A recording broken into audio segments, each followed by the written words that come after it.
There was a man named Mr. Chen who kept the forgotten gardens. Not grand parks or famous places, but small, overlooked, tender ones. A garden forgotten, said Chen, is one where love used to live. And our job, he smiled, is to keep it company until it remembers. Garden 1, the street corner garden. The first garden was a corner of roses on a busy street unnoticed. He clipped one stem, spoke quietly to it, and moved on. Lily wrote it in her notebook, Garden 1, roses remember. Garden 2, the schoolyard after hours. The second garden was inside an old schoolyard after closing. A great oak stood in the corner, its roots reaching under old benches. Trees remember everything, said Chen, every child who climbed it. He raked the leaves beneath it gently, as if tucking the garden in. Why doesn't anyone tend it? Lily asked. The school is right there.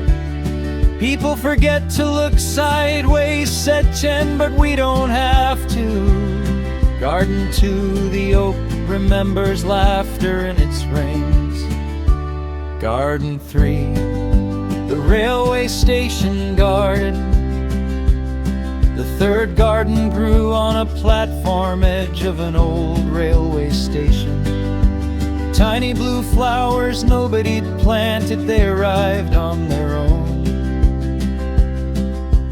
Nobody, said Chen, seeds travel on wind in suitcases and hope. He watered them from a small tin he carried always in his pocket. Some gardens only need the smallest drink, he said, to keep faith. This one reminds me of departure, said Lily quietly. Always, he said, that's why the garden matters. Garden 3, blue flowers that bloomed between goodbyes. Garden 4, the wedding garden. The fourth garden was overgrown, but still pink with wild roses. Lily found a rusted garden arch, still wrapped in climbing tendrils. Two people stood here and promised everything, Chen said softly. He tied back a branch that had fallen across the path tenderly. Do they still visit? Lily asked. Chen smiled in their own way. Love is funny, said Lily, it stays in places even after people go. Chen stopped walking. That is exactly right, he said, exactly. Garden 4, roses that kept a promise. Garden 5, the grandmother's back garden. The fifth was behind a terrace house, deep green, overgrown and rich. Onion bulbs had naturalized in the corner, ancient tomato cane stood.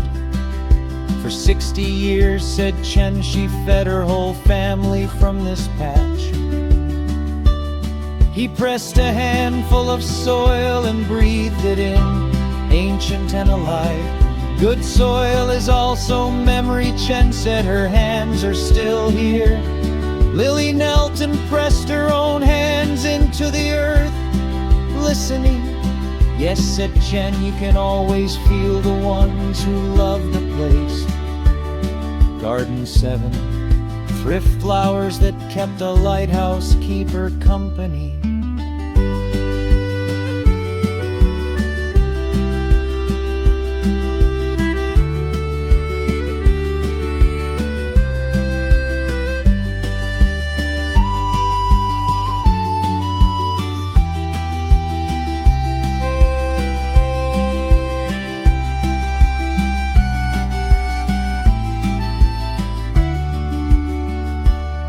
Garden 7, the poet's rooftop garden. The 6th garden was on a rooftop, lavender and stargazer lilies. A small stone bench, ivy covered, faced east toward the horizon. A poet said Chen, she watched the stars and wrote about going home. Was she far from home, asked Lily. Yes, he said, very far. He trimmed the lavender and left a small sprig on the stone bench. That's for her, he said simply, so she knows someone still visits. Kindness costs nothing, he said, and it fills everything. Garden 6, lavender that hum half-finished poems. Garden 7, the lighthouse keeper's garden. The 8th garden was the last. Lily didn't recognize it at first. It was a small garden behind a small house on a small, quiet strip. Yes, said Chen, a gardener must also tend to themselves. But is your garden forgotten too? Lily asked, puzzled. Chen sat on a low stone and smiled sometimes. He said, I rush. Lily took out her notebook and read all 8 gardens back to him. Chen listened with his eyes closed. When she finished, he was crying. I'm wonderful, he said, that's what it feels like to be remembered. And together they tended the 8th garden until the stars came out.